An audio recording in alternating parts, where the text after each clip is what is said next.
ओम परमात्मने नमः। अब आगे के 2 श्लोकों में अर्जुन भगवान से प्रार्थना करते हुए क्षमा मांगते हैं।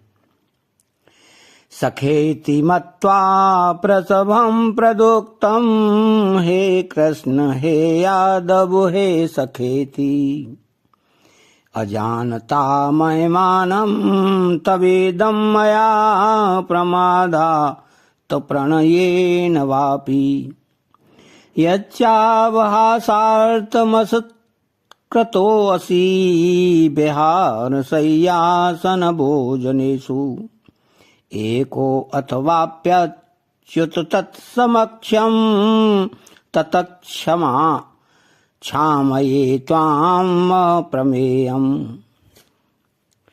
अर्थात अब अर्जुन विराट भगवान के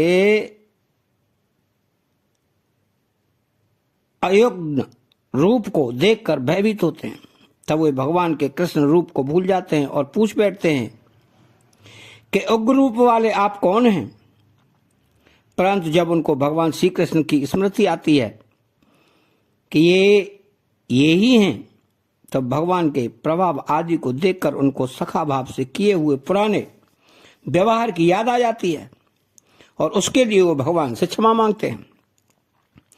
सखेति मत्वा प्रसभम यदुक्तम हे कृष्ण हे यादव हे सखेति। जो बड़े आदमी होते हैं, श्रेष्ठ पुरुष होते हैं, उनको साक्षात नाम से नहीं पुकारा जाता। उनके लिए तो आप महाराज आदि शब्दों का प्रयोग होता है, परंतु मैंने आपको कभी हे कृष्ण कह दिया, कभी हे यादव कह दिया और कभी हे सखे कह दिया। इसका कारण क्या था? अजानता महिमानम तवेदम।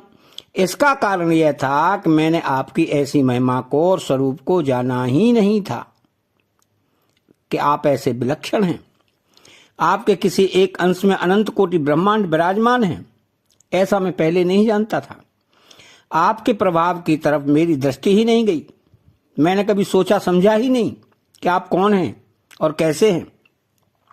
यद्यपि अर्जुन भगवान के स्वरूप को, महिमा को, प्रभाव को पहले भी जानते थे, तभी तो उन्होंने एक अक्षौणी सेना को छोड़कर निःशस्त्र भगवान को स्वीकार किया था। तथापि भगवान के शरीर के किसी एक अंश में अनंत कोटि ब्रह्मांड यथावकाश स्थित है। ऐसे प्रभाव को, स्वरूप को, महिमा को अर्जुन ने पहले नहीं जाना था। तो जब भगवान ने कृपा करके विश्वरूप दिखाया, तब उसको देखकर ही अर्जुन की दृष्टि भगवान के प्रभाव की तरफ चली गई और वे भगवान को कुछ जानने लगे। उनका यह विचित्र भाव हो गया कि कहाँ तो मैं और कहाँ ये देवों के देव। परंतु मैंने प्रमाद से अथवा हठ से अथवा प्रेम से बिना सोचे समझे जो मन में आया वो कह दिया। मया प्रमादात प्रणयेन वापि। बोलने से मेरे बिल्कुल ही सावधानी नहीं बरती। वास्तव में भगवान की महिमा को सर्वदा कोई जान ही नहीं सकता। क्यों? कि भगवान की महिमा अनंत है।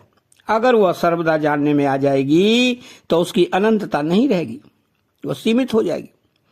तो जब भगवान की सामर्थ्य से उत्पन्न होने वाली विभूतियों का भी अंत नहीं है, तब भगवान और उनकी महिमा का अंत आ ही कैसे सकता है? अर्थात आ ही नहीं सकता। तो यच्चा वहा सामर्थ्य सार्थम मत्स्यकृतो असि विहार शय्यासन भोजनेषु। मैंने आपको बराबरी का साधारण मित्र समझकर हंसी दिल्लगी करते समय, रास्ते में चलते फिरते समय, सैया पर सोते जागते समय, आसन पर उठते बैठते समय, भोजन करते समय जो कुछ अपमान के शब्द कहे, आपका असत्कार किया, अथवा हे अच्युत आप अकेले थे उस समय, या उन सखाओं, कुटुंबीजनों, सभ्य व्यक्तियों आदि के सामने मैंने आपका जो कुछ तिरस्कार किया है, वो सब मैं आपसे क्षमा करवाता हूं। एको अथवाप्यच्युत तत्समक्षम ततक्षामये त्वामहं प्रमेयम्।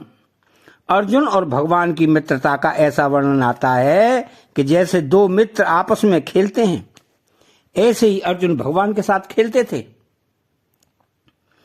कभी स्नान करते तो कभी अर्जुन हाथों से भगवान के ऊपर जल फेंकते और भगवान अर्जुन के ऊपर, कभी अर्जुन भगवान के पीछे दौड़ते तो कभी भगवान अर्जुन के पीछे दौड़ते। कभी दोनों आपस में हंसते हंसाते, कभी दोनों परस्पर अपनी अपनी विशेष कलाएं दिखाते। कभी भगवान सो जाते तो अर्जुन कहते कि तुम इतने फैलकर सो गए हो, क्या कोई दूसरा नहीं सोएगा? तुम अकेले ही हो क्या? कभी भगवान आसन पर बैठ जाते तो अर्जुन कहते कि आसन पर तुम अकेले ही बैठोगे क्या, और किसी को बैठने दोगे कि नहीं? अकेले ही आधिपत्य जमा लिया, जरा एक तरफ तो खिसक जाओ। इस प्रकार अर्जुन भगवान के साथ बहुत ही घनिष्ठता का व्यवहार करते थे। अब अर्जुन उन बातों को याद करके कहते हैं कि हे भगवान, मैंने आपके न जाने कितने कितने तिरस्कार किए हैं, मेरे को तो सब याद भी नहीं है।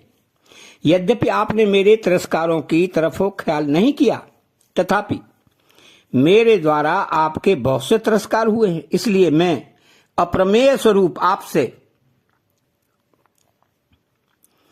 सब तिरस्कार क्षमा करवाता हूं। भगवान को अप्रमेय कहने का तात्पर्य है कि दिव्य दृष्टि होने पर भी आप दिव्य दृष्टि के अंतर्गत नहीं आते हैं। तो अर्जुन का भगवान के साथ सखा भाव था, पर भगवान के ऐश्वर्य को देखने से वह अपना सखा भाव भूल जाते हैं और भगवान को देखकर आश्चर्य करते हैं, भयभीत होते हैं। उनके मन में यह संभावना भी नहीं थी कि भगवान ऐसे हैं। अतः चैनल को सब्सक्राइब करें, बेल आइकन घंटी को दबाएं और कमेंट बॉक्स में जय श्री कृष्णा लिखें। बोलो जय श्री कृष्णा।